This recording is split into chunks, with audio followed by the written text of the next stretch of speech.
Hey y'all, so I'm gonna make this video while I'm on my way to my mama's house. My mom still cooks for us every Sunday, okay? um, so she don't know how to cook a little bit of food, so and she just declares that the kids are starving, okay? She thinks we don't feed the kids. She thinks none of us feed our kids, so she got to cook for us every Sunday. Make sure the kids eat, okay? Um, anyway, so I had this dream. I did make mention of it to Brother Calvin in the comments. It was very intense, so I got up and prayed. I don't have scary dreams. Um, I wouldn't say this one was scary, but it was intense, or half and half. And I didn't understand it, and it's been a long time since I've had either an intense dream or something that really made me go and wake me up out of my sleep. So I got up praying, you know. So the first, this is about 7 o'clock this morning. I was trying to sleep in. That didn't work. So I was just like, whoa. Eventually, after a little prayer and getting up, having my coffee, I watched 2 videos. I've only watched 4 videos today, but the very first 2 were speaking about what happened in my dream, and it gave me revelation of the dream. Okay, so I'll leave those 2 videos below because I cannot. One of them is only 2 minutes, and the other one is Brother Patrick, and it's about 15 minutes, but it's pretty spot on, and I think he's on to something here. Okay. The other one's from Central Banker. It's the Daily Doom News, and so the dream was my neighbor. Her name is Kim, and her boyfriend Tyler, who I just actually spoke to. I just spoke to Kim on my way out. I haven't seen her. I haven't spoken to her in like weeks, just because we've been missing each other.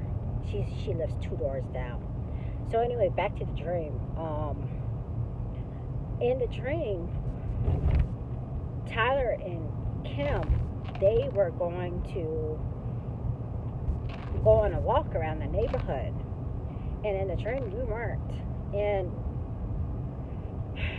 weren't in townhouse complex. We were kind of like in a suburb, and my house, or the house I was in, it had a enclosed like screen porch.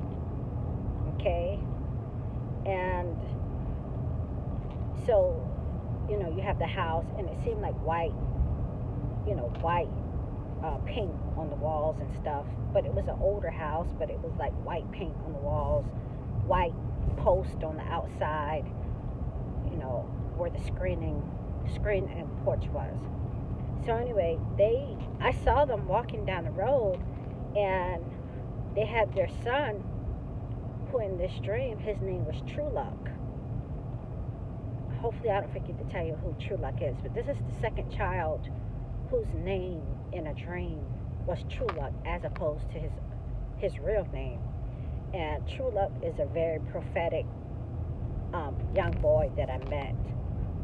He's about 8 years old. I think he is 8. Okay. Anyway, she was like, I said, hey, they're going walking, and she asked me, she was like, can we leave True Luck with you? I said, sure. She said, ever since like this George Floyd thing happened, I wasn't really sure, we didn't want to, it almost seemed as if she didn't want to make me uncomfortable, as if the situation that happened would make me not want to talk to them because they're white. I said, like, what do you mean? Of course he can stay with me. I said, that doesn't affect, how I feel about y'all, basically. And so the little boy came in the house with me, and they went on their little walk around the neighborhood. And then my ex-husband pulls up, and he backs up his Envoy, his GMC Envoy. And I see, for whatever reason, I go out to the car, and I see that there's a woman in the car. And I know this is his new wife. He did just recently remarry. So I'm thinking in my head, okay, well, his wife is with him, so let me not, let me kind of be on my best behavior. Not that we fight or anything, we really don't. It was more, okay, let me be respectful. And so they get out the car, and I see her, and I said, I talk to her. They get out the car, and I invite them in the house, and she sits on the chair, and she has a son. And apparently it's their new baby, okay?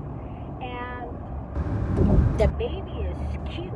The baby has like this olive skin, just a cute little baby. Doesn't really look like a newborn, but maybe like 2 or 3 months old.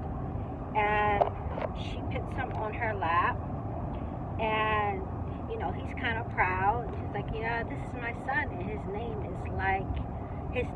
means like Forerunner, or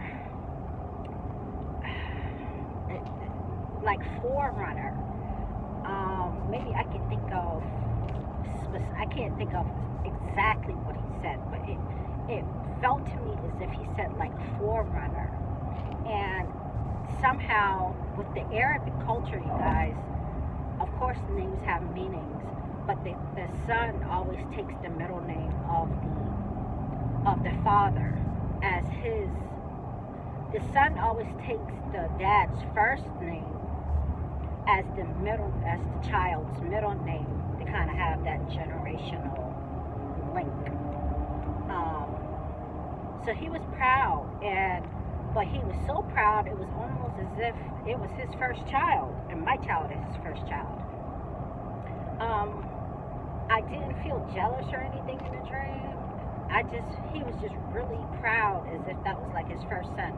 And of course it was his first son with her. And beautiful baby, you guys, beautiful baby. The baby was smiling, but the name, he was like, his name means, never told me the name, but he told me like his name means like Forerunner. And I felt like his name also was connected to him somehow, okay? Whatever the name was, I don't know the name. So either I got an alert, or, let me back up. When he first backed up to the house, and they were still in the car, I asked him, I said, do you still have that gun? Did you still have that gun that you used to have? Because, I feel like we're going to need it. I heard such and such and such, and we're going to need it. And he just kept beating around the bush about, with the answer whether or not he still had the gun that we used to keep in the household. Because I was like, I'm going to need it for here. I would like to have it or whatever. And he just, the way he was beating around the bush and being indifferent before they got out the car, I felt like I was back being married to him. And she didn't say anything. She was real timid, real naive, and she was really younger, like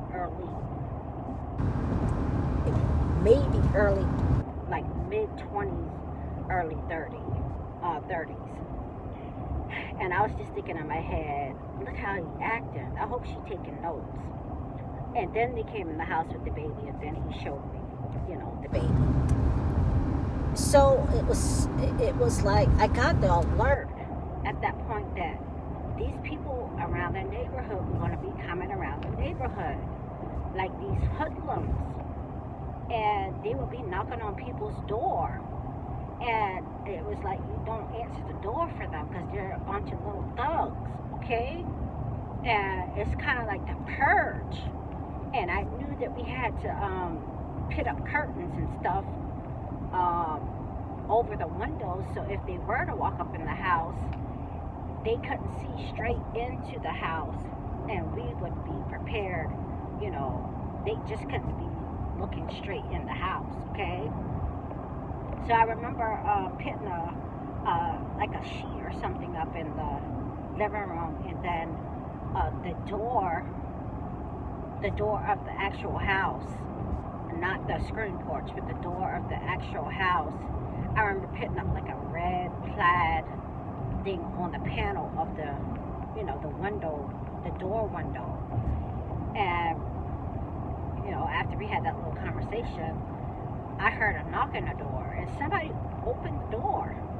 It was me, my ex-husband, his wife, his child, Myra Trueluck, or his real name is Owen. And I don't think Omar was there. I don't remember him being there. But somebody went to open the door, and somehow I looked out the window, and I knew that whoever was knocking on the door was ducking down below the window so that I couldn't see them. But somebody, it's almost like I was able to see through the glass or something, even though the window was covered. And I just knew that this person was ducking down. And then somebody opened the door. And then 4 men, little ratchets, the hoodlums, they opened fire as soon as somebody opened the door. Now my ex-husband, he's to the right of me.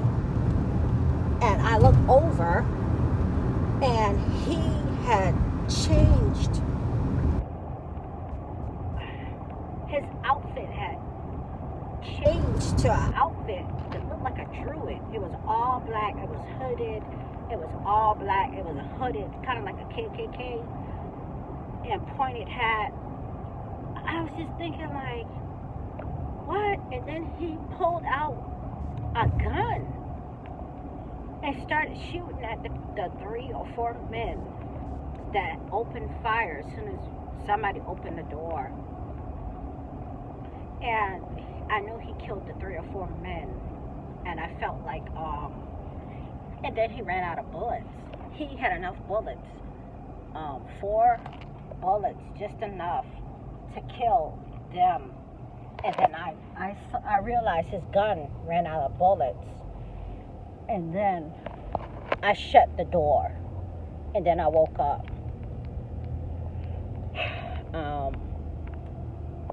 And I woke up and my heart was beating. I just started praying. Start rebuking stuff, okay? It was so intense. So, to make a long story short, because I don't want this video to be too long, Central Banker put in his video this morning that somebody went to a Walmart and injured 4 people, shooting.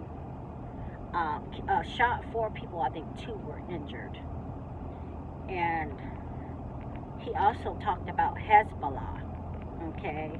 Something happened with Hezbollah over there.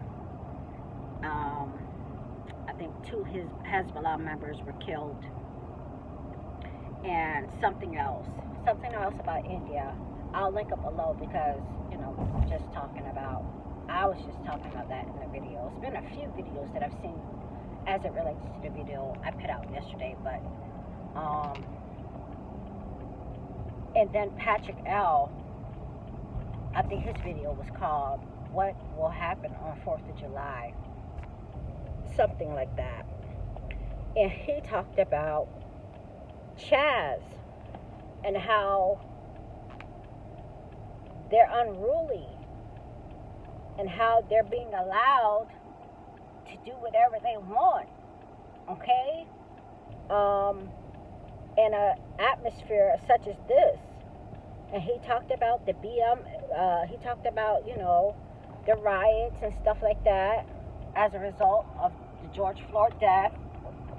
Also, he talked about how perhaps 4th of July fireworks, maybe you don't want to be out on 4th of July because gunshots sound like fireworks.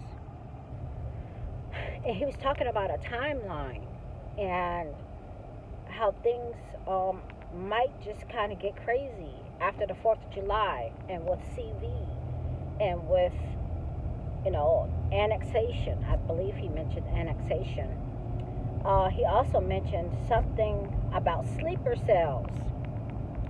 So when he said sleeper cells, it made me think of how my ex-husband was sitting in that corner in the living room in a chair, and he went from having normal clothes and avoiding the question about whether or not he has that gun to he done switched his outfit to a black druid looking outfit, all black looking, thing, and pulling out a gun out of nowhere when I've been asking him about the gun. Not to be, not to call all Arabs, not to think that all the Arabs here are a part of a sleeper cell, but you know what I mean. My ex-husband is from Jordan.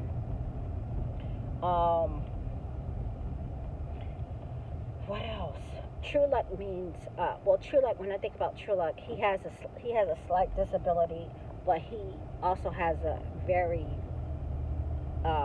intense prophetic gift. I've seen some prophetic paintings that he's done, and I've talked about him before. Let me think. The culture of women there doesn't surprise me. They're timid. They don't treat their women how they should. I've seen this firsthand with his mother, and his mother has the most tender heart. Sherry and my ex-husband's mother might have the most tender hearts I've ever seen in all of history, and I'm not exaggerating. Very tender-hearted women. I think that's it. I'll leave both videos below. I'm trying to think. I think things are for real going to perhaps start July 1st, July 2nd, July 3rd, July 5th. I really do agree with his timeline of things that very well could happen in the next couple weeks, you guys. And I want you guys to listen to the video, so I'll leave it below. And all these central bankers, Dr. Doom, Daily Gloom News, it gave me revelation. Both those videos kind of gave me a revelation. And when my ex-husband was saying the baby was Forerunner, his name was Forerunner, of course it made me think about the false prophet being the forerunner for the Antichrist. I think that's it. Anything else, I'll leave in the comment section, okay, you guys? Just no fear. But I think things are about to intensify, you guys, okay? And the first thing would, of course, be annexation in Israel. And then we have the July 4th blood moon and fireworks. And I don't feel free. It's nothing to celebrate. We've been under medical martial law since, February, March, okay? All right. Anything else I'll think of, I'll come back. This is a couple videos I do want to make, but maybe I'll make them tomorrow or later. All right? I'm at my mama house. I'm going to eat, y'all.